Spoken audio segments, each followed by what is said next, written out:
புள்ள எப்படி வியாபாரம் பண்ணியிருக்கான், இத தெரிஞ்சுக்காம என் மகனை நான் திட்டிட்டேனேன்னு சொல்லி ஓடுகிறார். மருதவானா மருதவானான்னு. தாய்க்கு புரியல. எங்க நீங்க வந்தீங்கன்னா இந்த பேழையை கொடுக்க சொன்னான்னு அந்த பேழையை பிரிக்கிறார். நல்ல மனைவி, குழந்தை, வீடு, வாசல், சொத்து, எப்பேற்பட்ட தொழில், தொட்டதெல்லாம் துலங்குமே. உங்களுக்கு இல்லாத அரண்மனையா? நீங்க ஏன் இப்படி வந்து இந்த குப்பத்தொட்டில் இப்படி ஒற்றை கௌபினத்தோடு அமர்ந்திருக்கிறீர்கள்? என்ன கண்டீர்கள் இதனால்? பத்ரகிரியாரினுடைய அரண்மனைக்குள் திருடர்கள் போயிட்டு அங்க இருந்த விலை உயர்ந்த அவருக்கு பிடித்த ஒரு மாலையை திருடிட்டு போயிடுறாங்க. உடனே அரசருக்கு தெரிந்து விடுகிறது. காவலாளிகளை விட்டு துரத்த வைக்கிறாங்க. காவலாளிகள் அந்த திருடர்களை துரத்திக்கிட்டே போறாங்க. பிடிக்க முடியல. இரவு நேரம். பாட்டு என்ன தெரியுங்களா? என் செயலாவது யாதொன்றும் இல்லை. எப்பா, இதுதாங்க பயமற்ற நிலைக்கு நீங்க போகணும்னா எதுவுமே நம்ம செயல்னு எதுவுமே இல்லை. பயப்பில்லையே. பத்ரகிரியார் ஓடி வந்து திருவடியில விழுந்தார். விழ வச்சாரா இறைவன்? விழ வைத்தாரா? அப்புறம் என்ன பண்ணாரா? அந்த வினாடியே வா கோவணம் கட்டி நீ பின்னாடி. நமக்கு எதிரிகளே கிடையாது. எதிரிகள் வள்ளல் பெருமானார் சொல்றாரு, வஞ்சகர் அஞ்சினர் வாய் மூடி சென்றனர், வந்து திரும்பவும் வாயிலில் நின்றனர், தஞ்சம் நமக்கு நீ சாமி நீ என்றனர். அற்புதம் அற்புதமே, இது அற்புதம் அற்புதமே என்பார். வஞ்சகர் அஞ்சுவார்களாம். யாரெல்லாம் எனக்கு எதிராக சூழ்ச்சி செய்தார்களோ அவர்கள் அஞ்சினர், வாய் மூடி சென்றனர், வந்து திரும்பவும் என் வாயிலில் நின்றனர், தஞ்சம் நமக்கு நீ சாமி நீ என்றனர், சன்மார்க்க சங்கத்தவர்களே வென்றனர். அற்புதம் அற்புதமே, இது அற்புதம் அற்புதமே, அற்புதம் அற்புதமே, இது அற்புதம் அற்புதமே. அதுல அகவல் வரிகளை சொல்கிறேன், நிறைவு செய்து விடுகிறேன். அகவல்ல பாடுவார் ஐயா, இறைவன் வந்த பிறகு என்ன நடந்ததான்? ராமலிங்கம், எஞ்சேல் உலகினில் யாதொன்று பற்றியும் அஞ்சேல் என்றருள் அருட்பெருஞ்சோதி. இனி ராமலிங்கம், உனக்கு எஞ்சியது என்று எதுவுமே இல்லை, எல்லாம் கொடுத்துட்டேன். அஞ்சேல் என்றருள் அருட்பெருஞ்சோதி. எச்சம் நினக்கிலை எல்லாம் பெருக என்று என் அச்சம் தவிர்த்த என் அருட்பெருஞ்சோதி. இறைவன் முழுமையாக வரும் பொழுதுதான் நம்ம அச்சம் போகும். அதுவரையில் அச்சம் போகாது. பல பாடல்கள் ஐயா இருக்கு. அஞ்சாதே நெஞ்சே அஞ்சாதே சொல்லுவார் ஐயா. பாட்டு இருக்கு திருவருட்பா. யார் அஞ்சாதே? வஞ்சமிலார் நாம் வருந்திடில் அப்போதே அஞ்சல் என்று வருவார் அண்ணல். நம்ம கிட்ட வஞ்சம் இல்லையே, நாம வருத்தப்பட்ட தெய்வம் தாங்குமா? நீ வருந்தினா அந்த தெய்வம் தாங்குமா? நீ வருந்தினால் உடனே தோ வருகிறேன் மகனே என்று உள்ளே வந்து நிற்குமே. வஞ்சமிலார் நாம் வருந்திடில் அப்போதே அஞ்சேல் என்று வருவாரே. அஞ்சுதல் வந்தால் ஆறுதலையை பிடிக்கணும். அந்த ஆறுதலை வந்து என்ன பண்ணும்? ஆறுதலை கொடுக்கும். அதனால்தான் அவருக்கு ஆறுதலை. இதெல்லாம் வாரியார் சுவாமிகள் சொல்றது. அஞ்சல் என்றால் ஆறுதலை வந்து ஆறுதலை கொடுக்கும். அதனால் நமக்கு எந்த பயமும் தேவையில்லை. இது வந்து அருட்தந்தை வேதாத்ரி மகரிஷி அவர்கள் இயற்றிய பாடலிருந்து வந்த பொருள். அந்த பாடலை சொல்லிடுறேன். இந்த பாடல் நிறைவு என்ன சொல்கிறார் இவர்?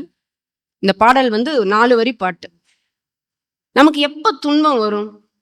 நம்மை தூற்றி பொறாமையினால் பிறர் பழித்தால் தாங்க முடியாது. இப்படியே பேசிட்டே போனா என் வாழ்க்கை எப்படி? என்ன பாரு, ஏன் என்னை மட்டும் இப்படியே பேசுறாங்க? நான் என்ன பண்ணேன்? இப்படி எல்லாம் தான் துன்பம் வரும். நமக்கு பயம் வரும். நம்மை தூற்றி பொறாமையினால் பிறர் பழித்தால் பயப்படாத. என்ன நினைச்சுக்கோ, நம் வினையே வெளிப்படுவதாக எண்ணி சுமை மனதில் கொள்ளாமல் அமைதி கொள்வோம். இதுதான் தீட்சை. ஆண்டவன் கட்டளை இல்லாம, உன் வினை இல்லாம ஒரு துன்பம் வருமா? வருமா? வராது. நம் வினையே வெளிப்படுவதாக எண்ணி சுமை மனதில் கொள்ளாதே. மனசுல சுமையை ஏத்திக்கிட்டாத, அமைதி கொள். ஏன்? 3வது வரி. இந்த வரி அப்படியே மனசுல வச்சுக்கோங்க. இமை கண்ணை காப்பது போல. இந்த கண்ணை இமை எப்படி காப்பாத்துதுங்க? தகுந்த உதாரணம் இதுதான் சொல்லுவாங்க. யாராவது நம்மளை காப்பாத்துறோம்னா என்ன சொல்லுவாங்க?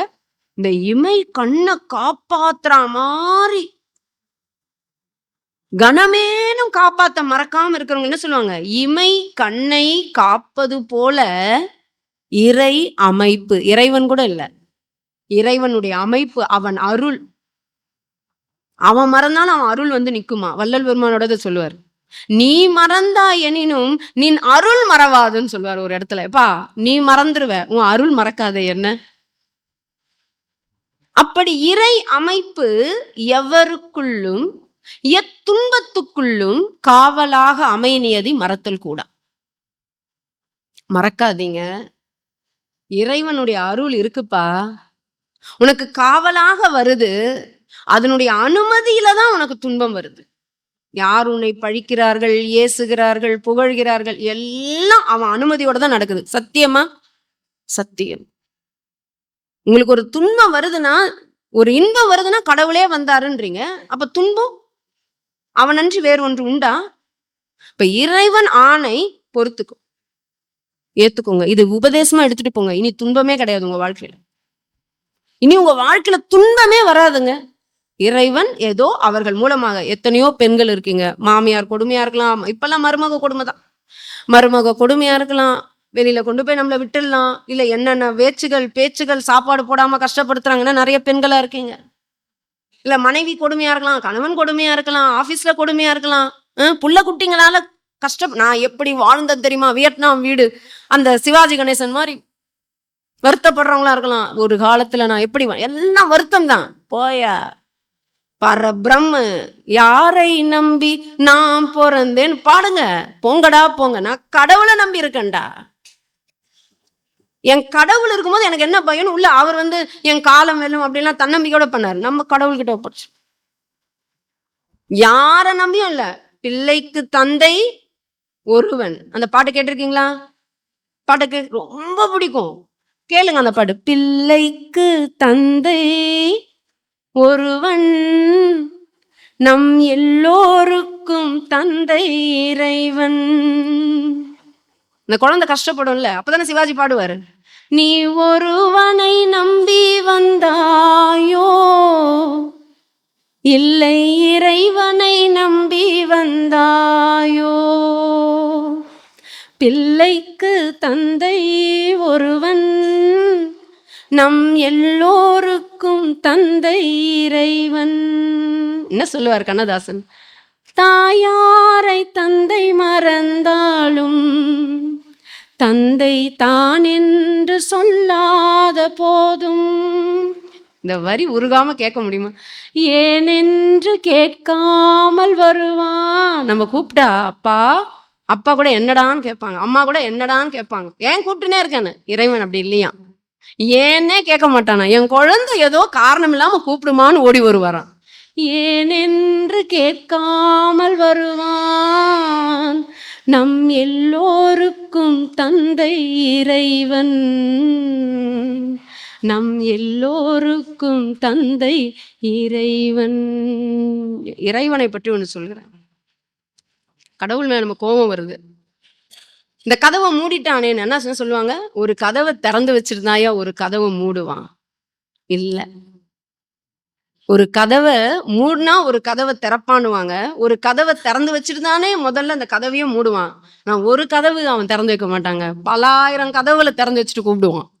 நம்ம போறதுக்கு நமக்கு அந்த அறிவு இல்லை. மூடிட்டேன்னு இந்த கதவை பார்த்துட்டு இருப்போம். அவன் எவ்வளவு கருணை தெரியுங்களா, அதை நமக்கு புரிஞ்சுக்க தெரியல.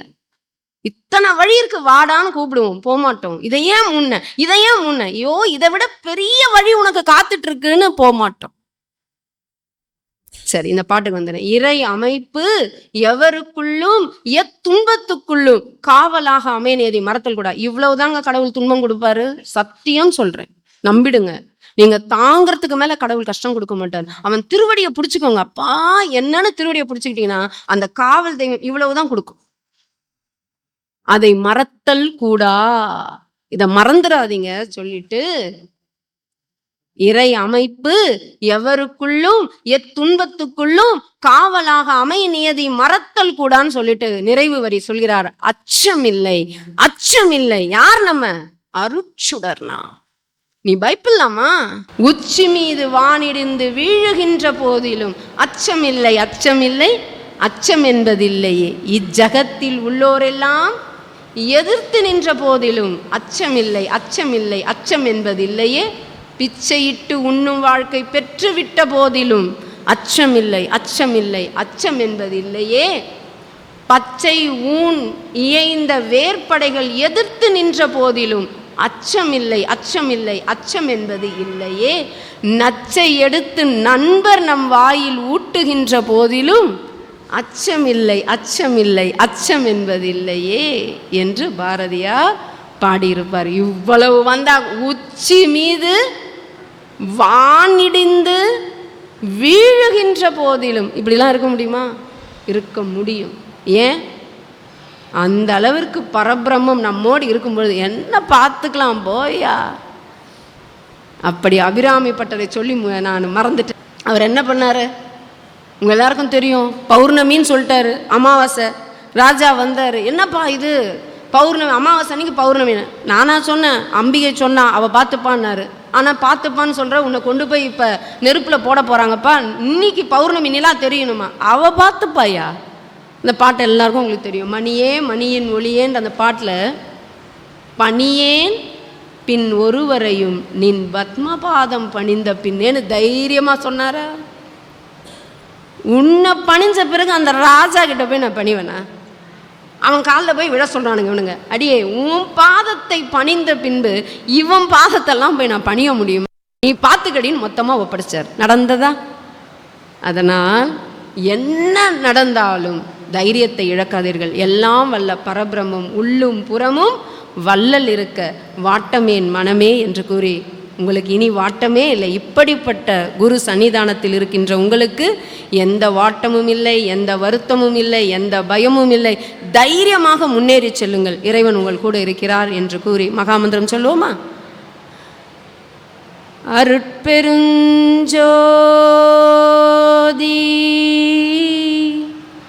அருட்பெருஞ்சோதி